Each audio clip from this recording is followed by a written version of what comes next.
Nah, baik. Eh, kita langsung saja para pejuang beli Indonesia di seluruh tanah air. Kita langsung saja menjawab pertanyaan-pertanyaan yang tadi saya bacakan melalui SMS ini. Saya silakan.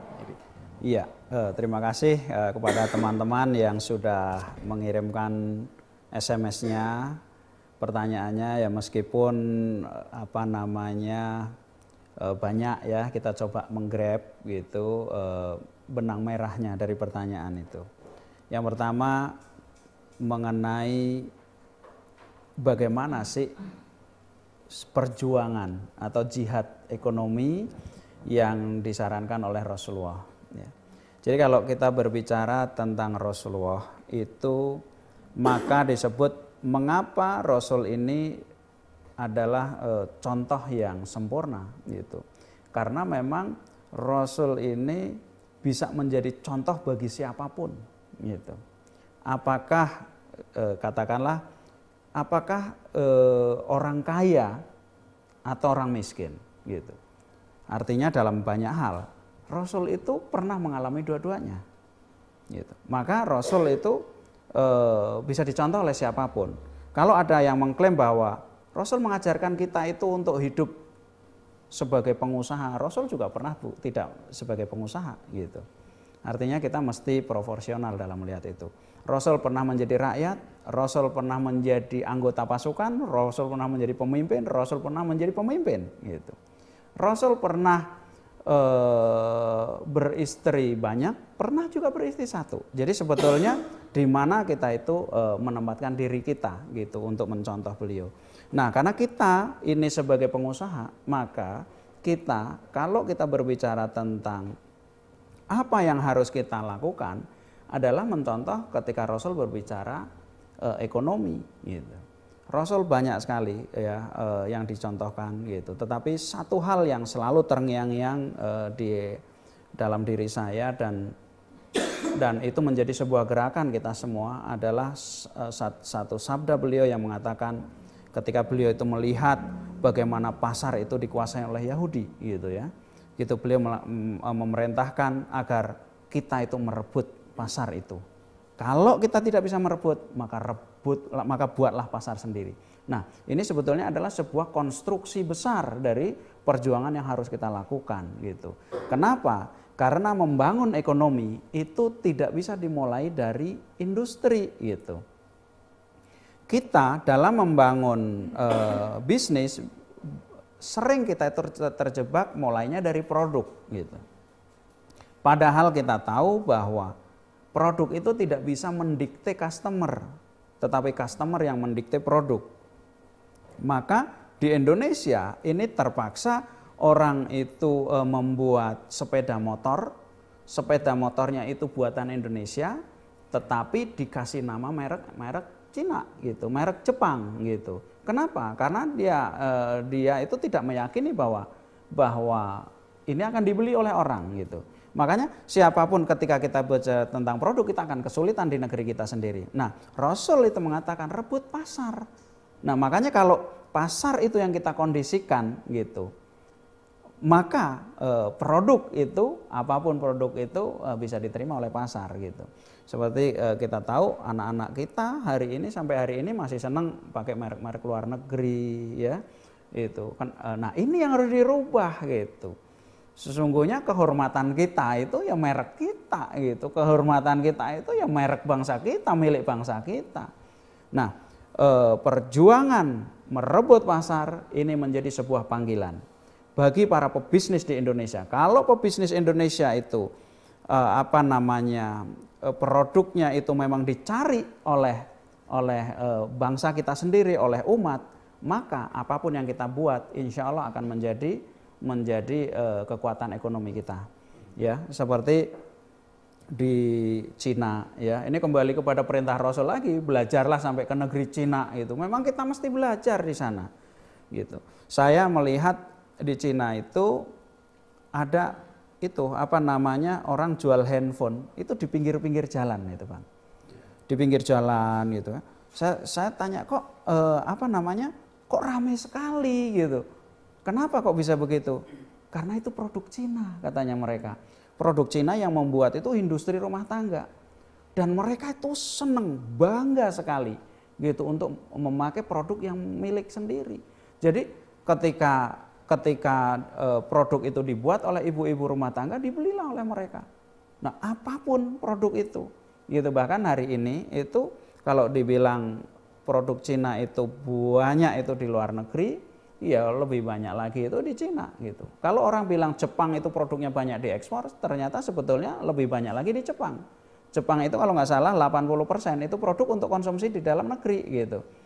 Maka apakah karena lebih murah lebih baik? Tidak, gitu. Apapun namanya Jepang, orang Jepang belinya produk Jepang. Nah, kalau kita lihat beras gitu ya, beras di Jepang itu tinggi, harganya tinggi, sangat tinggi. Tapi Pak Habibie pernah mengatakan, saya kepada Bu Marwah Daud ya, Bu Marwah cerita sama saya, kamu lihat di Jepang itu produk beras itu harganya tinggi, tetapi jangan pernah kamu bermimpi produk kamu, beras kamu itu bisa masuk ke Jepang. Nah, ini yang harus kita bangun. Kalau kita bicara jihad ekonomi, hari ini adalah merebut pasar diri sendiri. Nah, merebut pasar tentunya adalah pasar yang kita kuasai dulu.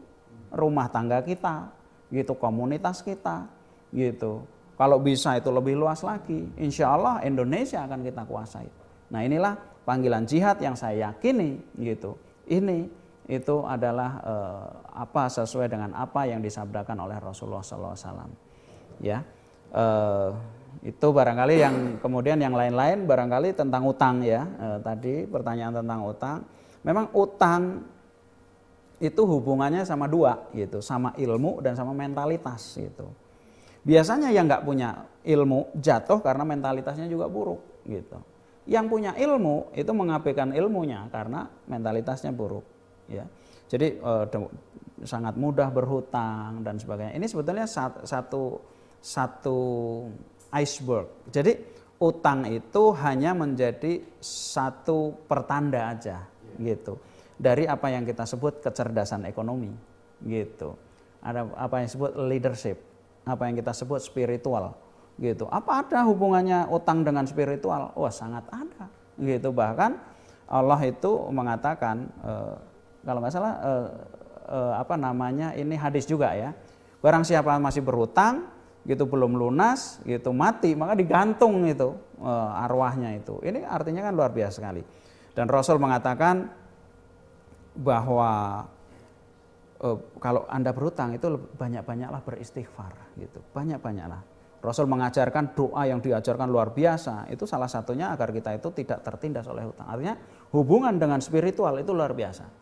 Hubungannya dengan leadership, kemudahan kita dalam memutuskan, gitu. Kalau kita itu sangat mudah memutuskan utang itu, sedikit ngutang, gitu. Ini jangan-jangan, gitu kan, gitu, merupakan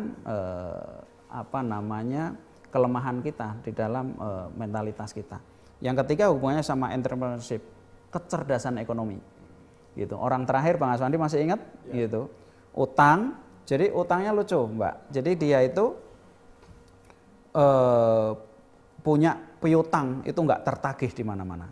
Dia nagih orang yang harus bayar ke dia 400 juta. Orangnya bilang, saya nggak punya duit, gitu. Tapi saya ada duit, posnya lain. Kalau Anda mau pakai duit ini, tapi bunganya 4%. Dan diambil. Jadi dia nggak bayar 400 juta, ngutangin 100 juta. Nah, itu belum seberapa. Ada lagi yang kemarin datang dari Purworejo, ya. Dia utang itu 60 juta. Bunganya 10%. Ya.